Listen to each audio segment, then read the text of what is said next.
মহিলা হাঁস মুরগি গরু ছাগল ইত্যাদি জবেহ ও কুরবানি করতে পারবে কি, করে দেখুক পারে কিনা। মা আয়েশা সিদ্দিকা রাদিয়াল্লাহু তাআলা আনহা, সাহাবায়ে আজমাইন তারা নিজেরা কি করতেন, জবেহ করতেন। আমাদের দেশে মহিলাদেরকে অপাংতেও বানানো হয়েছে, মহিলাদেরকে এই অপাংতেও বানানো হয়েছে।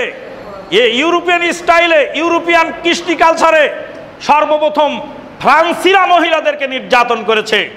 ফ্রান্স থেকে নির্যাতন শুরু হয়েছে। ইউরোপিয়ানরা মুসলিমরা নারীদেরকে নির্যাতন করেছে। তাদের যেই লাহুতিয়া নাসুতিয়া আকীদায় বিশ্বাসী ছিল যারা, তারা অবশ্যই মহিলাদেরকে জাহান্নামের কীট মনে করত। আজকেও তাই মনে করা হচ্ছে। মহিলারা নাকি মসজিদ নাপাক করে, ওই জন্য মহিলাকে মসজিদ ঢুকতে দেওয়া হয়। আমাদের বাঁদার টেক মসজিদ নাপাক করে ফেলেছে।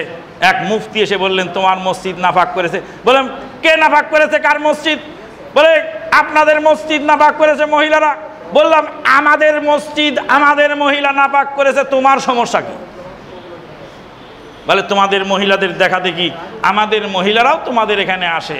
বললাম তোমাদের বাড়িতে যত মহিলা আছে সব আহলে হাদিস।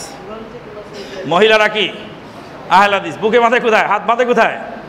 বুকে।